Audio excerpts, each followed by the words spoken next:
বিসমিল্লাহির রহমানির রহিম। প্রিয় দেশবাসী, আসসালামু আলাইকুম।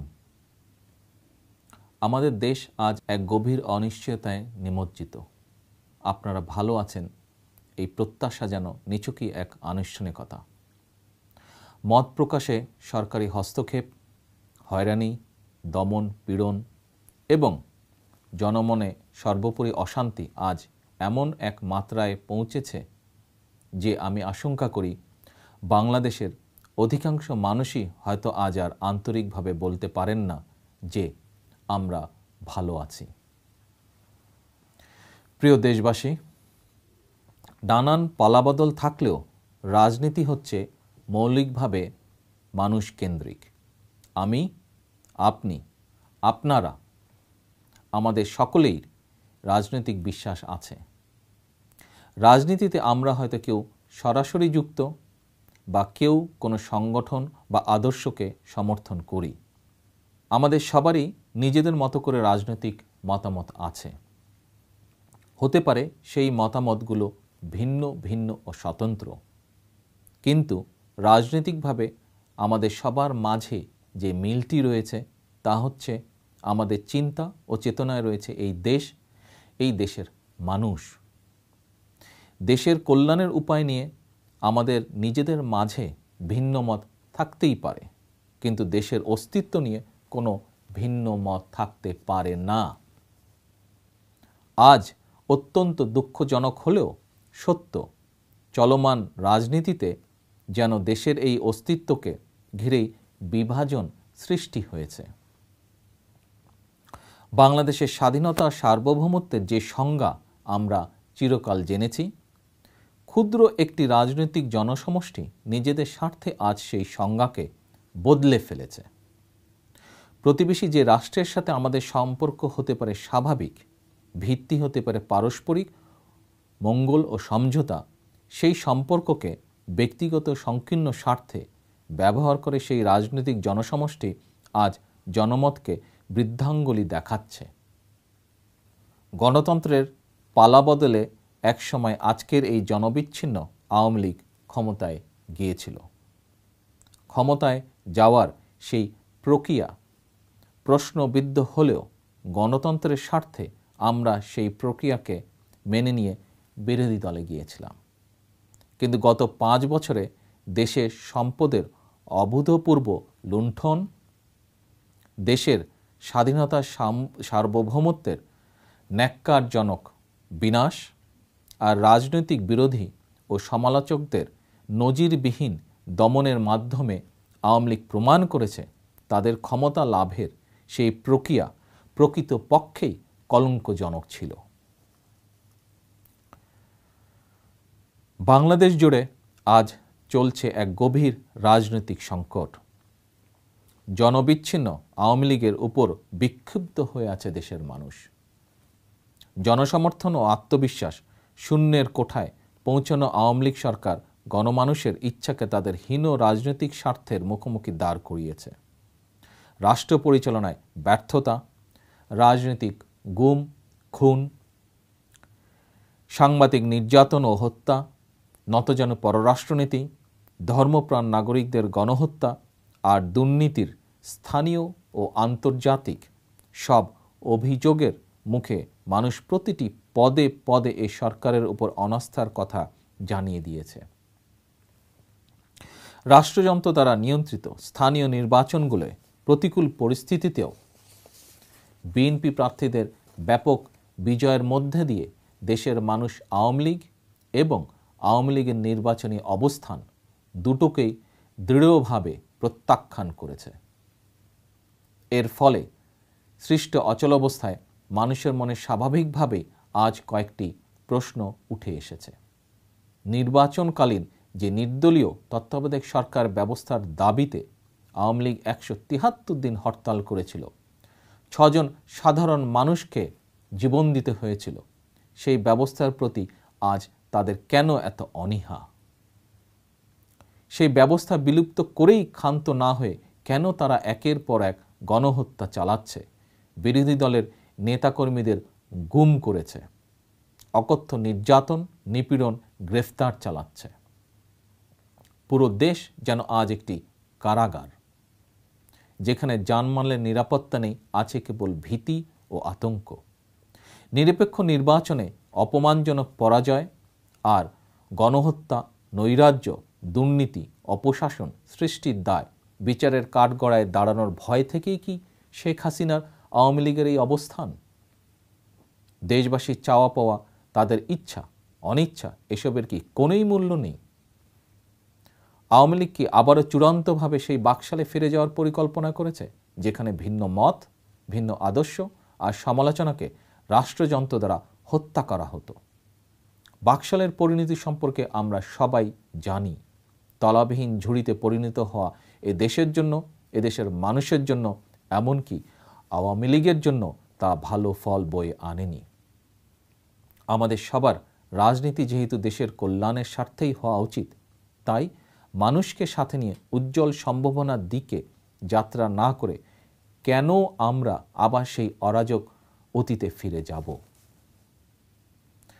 প্রিয় দেশবাসী, 2006 সালে সংবিধান অনুযায়ী বিচারপতি কে এম হাসানকে তত্ত্বাবধায়ক সরকারের প্রধান হিসাবে আওয়ামী লীগ মেনে নেয়নি। অভিযোগ করা হয়েছিল যে বিচারপতি কে এম হাসান বিএনপি পন্থী। অথচ আজ যে শেখ হাসিনা নির্বাচনকালীন সরকারের প্রধান হতে চাচ্ছেন, তিনি কেবল অনিরপেক্ষই নন, খোদ আওয়ামী লীগের প্রধান। কোন ভরসায়, কিসের ভিত্তিতে বিএনপি বা অন্য যে কোনো দল শেখ হাসিনার অধীনে নির্বাচনে যাবে? সংবিধান তো কোনো ঐশী বাণী নয়, এটিকে পরিবর্তন করা যাবে না। দেশের প্রত্যেকটি মানুষের মতন আমিও প্রশ্ন করতে চাই, সংবিধানের জন্য জনগণ নাকি জনগণের জন্য সংবিধান? জনগণের আশা আকাঙ্ক্ষার প্রতিফলন ঘটাতে এ পর্যন্ত 15 বার আমাদের সংবিধান সংশোধিত হয়েছে। এমনকি পার্শ্ববর্তী দেশের সংবিধানে যদি 98 বার সংশোধন এসে থাকে, তাহলে জনগণের চাওয়া অনুযায়ী দেশ ও দেশের মানুষের কল্যাণে আমরা কেন ষোড়শ সংশোধনী করতে পারব না? নির্দলীয় সরকারের দাবি ও সাংবিধানিক বলে সরকার এটিকে প্রত্যাখ্যান করেছে।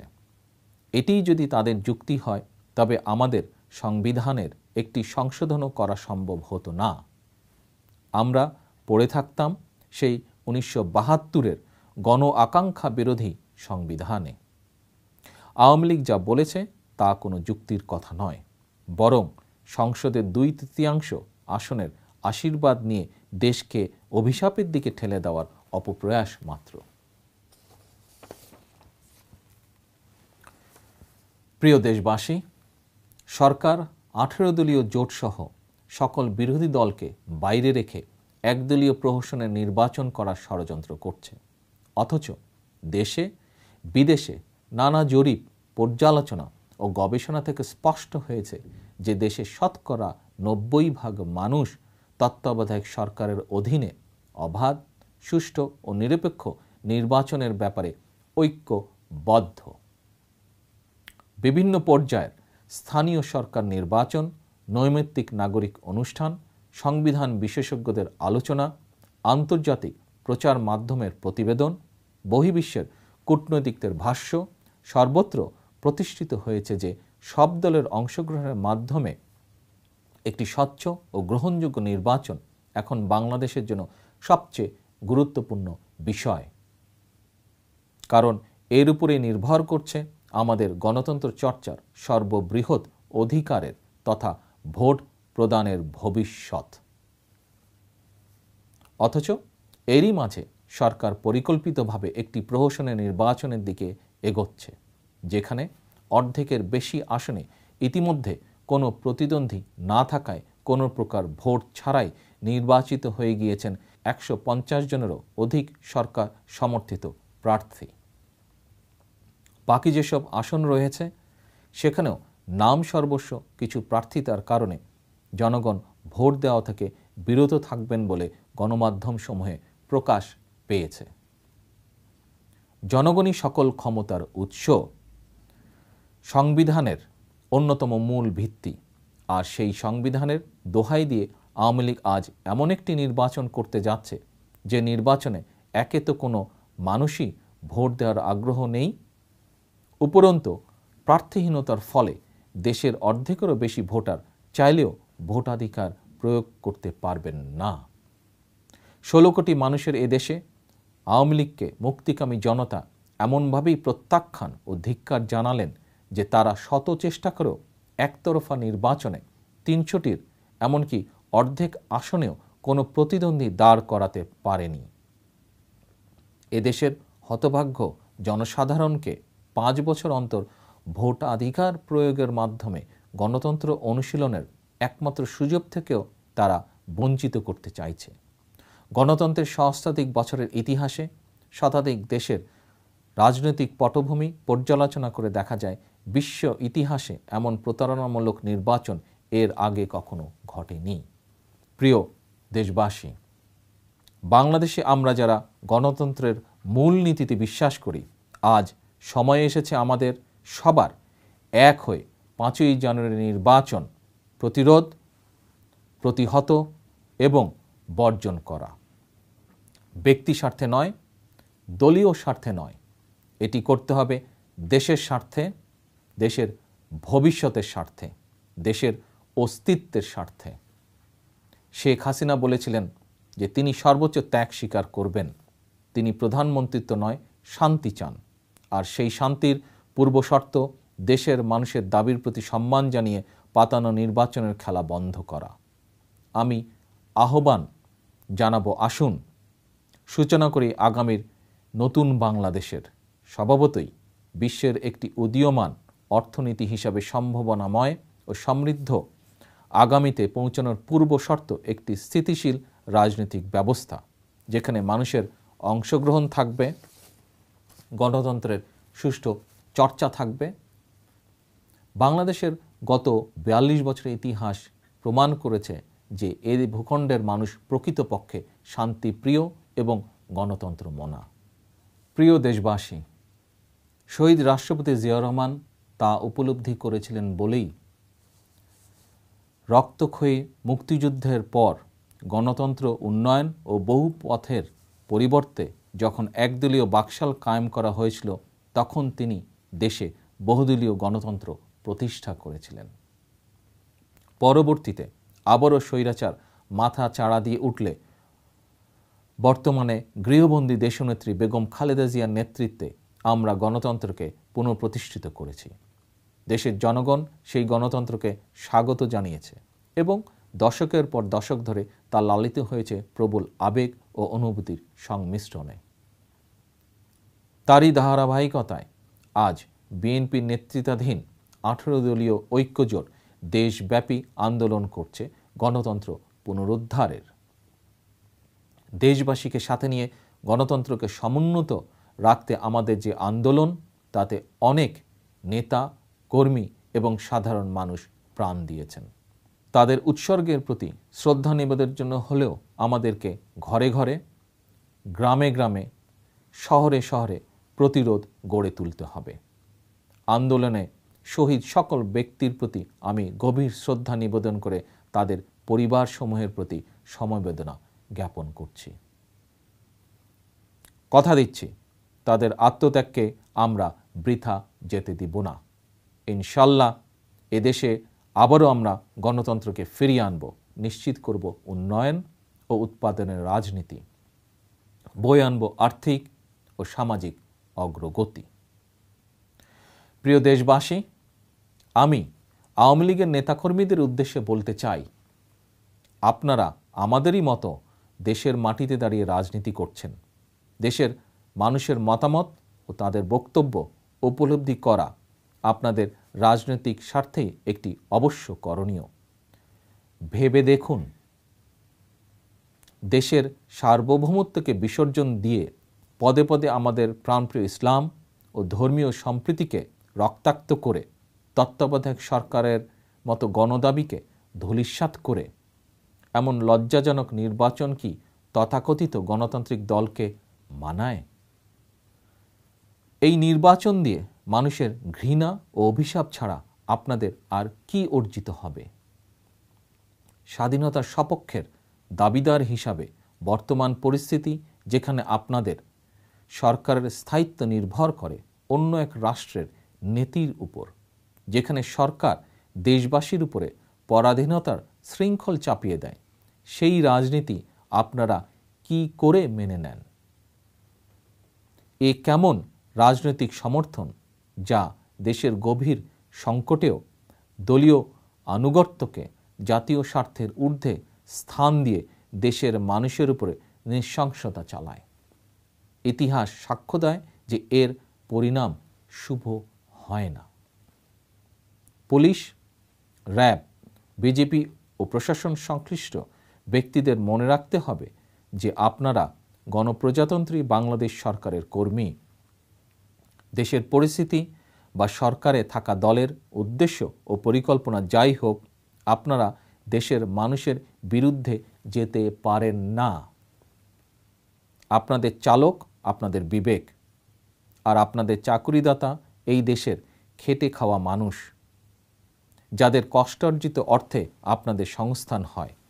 এই মানুষদের উপরে জুলুম নির্যাতনে আপনাদের অনেকেরই অংশগ্রহণ রয়েছে। আপনাদের পরিবার পরিজনরাই তা মেনে নিতে পারছে না, আমি নিশ্চিত। রাজনৈতিক অচলাবস্থার শীঘ্রই নিরসন হবে। আজ যারা গণবিরোধী কাজ করতে আপনাদের প্রণোদনা দিচ্ছে, গণমানুষের চাপে যখন তাদের অবশ্যম্ভাবী পতন ঘটবে, তখন জনতার কাঠগড়ায় সেই সব অপরাধীদের পাশাপাশি যদি আপনাদেরও দাঁড়াতে হয়, তবে তা হবে অত্যন্ত লজ্জার ও কলঙ্কের। মহান স্বাধীনতা যুদ্ধে যে পরিমাণ সেনা কর্মকর্তা আমরা হারাইনি, তার চেয়ে বেশি সংখ্যক সেনা কর্মকর্তাকে তাদের পরিবার পরিজন সহ হত্যা, নির্যাতন ও লাঞ্ছিত করা হলো আমাদের রাজধানীর বুকে। জাতিসংঘের শান্তিরক্ষা মিশনে সর্বোচ্চ অবদান রাখা বাংলাদেশ সেনাবাহিনীর দেশের ভেতরে যেভাবে আওয়ামী লীগের উদ্দেশ্য প্রণোদিত অশান্তি ও রক্তপাতের শিকার হয়েছে, তা বাংলাদেশ রাষ্ট্রের অস্তিত্বের জন্য হুমকি স্বরূপ। এত প্রতিষ্ঠানের মাঝে বিডিআর আর সেনাবাহিনীকেই কেন আওয়ামী লীগের প্রথম ও প্রচণ্ড ষড়যন্ত্রের শিকার হতে হলো? স্বাধীনতাকামী সার্বভৌমত্বকামী বাংলাদেশিদের কাছে তা সহজে বোধগম্য। কৃষক, সাংবাদিক, আইনজীবী, শিক্ষক, ব্যবসায়ী, পেশাজীবী, শিক্ষার্থী, শ্রমিক, গৃহিণী তথা সর্বস্তরের সাধারণ মানুষের প্রতি আহ্বান জানিয়ে বলছি, দেশের রাজনীতিতে আজকের দুটি পক্ষ বিএনপি বনাম আওয়ামী লীগ নয়, 18 দল বনাম মহাজোট নয়, বরং দুটি পক্ষ আজ গণতন্ত্র বনাম স্বৈরতন্ত্র, বাংলাদেশের পক্ষের শক্তি বনাম অন্য দেশের পক্ষের শক্তি, গণমানুষের মুক্তির আকাঙ্ক্ষা বনাম ব্যক্তি বিশেষের ক্ষমতার অভিলাষ। আমি বিশ্বাস করি আপনারা প্রত্যেকে এক একজন রাজনীতি সচেতন নাগরিক। দেশকে নিয়ে আপনাদের চিন্তা চেতনা আমাদের চেয়ে কোনো অংশে কম নয়। পরিস্থিতির বিচারে আজ কোনো পক্ষ আপনাদের অবলম্বন করা উচিত, তা আপনাদেরই সিদ্ধান্ত। যে নির্দলীয় ও নিরপেক্ষ সরকার ব্যবস্থা ছাড়া নির্বাচন গ্রহণযোগ্য হবে না বলে আপনারা সবাই বিশ্বাস করেন, সেই ব্যবস্থার পক্ষেই আমাদের এত সংগ্রাম। তাই এই সংগ্রাম আমাদের একার নয়, এটি আপনাদেরও সংগ্রাম।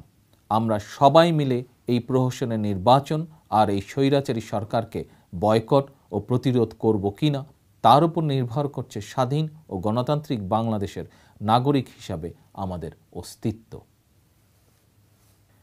বিএনপি ও 18 দলের সর্বস্তরের নেতা, কর্মী ও সমর্থকদের উদ্দেশ্যে বলছি, ইতিহাস ও রাজনীতির পালাবদল আমাদেরকে আজ এক অন্যরকম অবস্থানে নিয়ে এসেছে। সাধারণ রাজনৈতিক কর্মী থেকে আমরা আজ পরিণত হয়েছি বাংলাদেশের স্বাধীনতা ও সার্বভৌমত্ব রক্ষার সেনানীতে। দেশনেত্রী বেগম খালেদা জিয়ার দেশ বাঁচাও মানুষ বাঁচাও স্লোগানের মর্মার্থ আজ দেশবাসী পদে পদে অনুভব করছেন। উজ্জ্বল প্রভাতের পূর্বে রাত যেমন গভীর ও অন্ধকার হয়, তেমনি আমাদের উপরে নেমে এসেছে অন্য দেশের দাবিদারিতে নিমজ্জিত জনবিচ্ছিন্ন আওয়ামী লীগের গুম, খুন, মামলা, হামলা ও নির্যাতনের স্টিম রোলার। আজ আমাদের লড়াই কোনো সাধারণ রাজনৈতিক কর্মকাণ্ড নয়। আজ আমাদের লড়াই একটি বন্দী জাতির মুক্তির জন্য এক অশুভ আশীর্বাদ পুষ্ট স্বৈরাচারীর বিরুদ্ধে। সেই অশুভ তৎপরতাই একদিন আমাকে আপনাদের কাছ থেকে বিচ্ছিন্ন করে অনেক দূরে নিয়ে গিয়েছিল।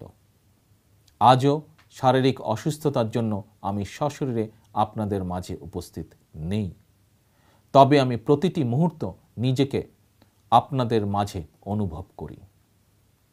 আপনাদের উপরে আসা আঘাত, আপনাদের ত্যাগ, আপনাদের সংগ্রাম আমাকে সর্বদা আচ্ছন্ন করে রাখে। আপনাদের প্রতি আমি আহ্বান জানাই, এখন সর্বশক্তি দিয়ে ঐক্যবদ্ধভাবে আন্দোলনে ঝাঁপিয়ে পড়ার সময়। আর নির্দেশনার জন্য অপেক্ষা নয়।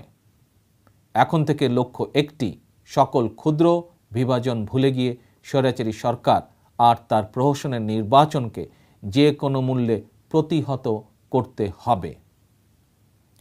আওয়ামী লীগের সুবিধাভোগী আর অন্ধ সমর্থক ছাড়া প্রতিটি বাংলাদেশি নারী ও পুরুষ আমাদের সাথে রয়েছেন। কেউ সশরীরে আছেন, আর বাকিদের সমর্থন, প্রেরণা ও দোয়া আমাদের সাথে আছে। দেশের মানুষ রাজনৈতিক সংকট থেকে মুক্তির কামনায় চেয়ে আছেন বিএনপির দিকে, বিএনপির নেতৃত্বাধীন 18 দলীয় জোটের দিকে। এত জনসমর্থিত একটি আন্দোলনের সাফল্য ইনশাল্লাহ অনিবার্য। প্রয়োজন শুধু এই সংগ্রামকে, যা চলে আসছে আমাদের বিপুল ত্যাগ, তিতিক্ষা, বহু সহযোদ্ধা ও নিরপরাধ সাধারণ মানুষের প্রাণের মূল্যে সেই সংগ্রামকে এই দেশ ও জাতির স্বার্থে যে কোনো মূল্যে অব্যাহত রাখা। প্রিয় দেশবাসী, বাংলাদেশের রাজনীতি ও রাষ্ট্র পরিচালনার ক্ষেত্রে আমূল পরিবর্তন আজ সময়ের অন্যতম দাবি।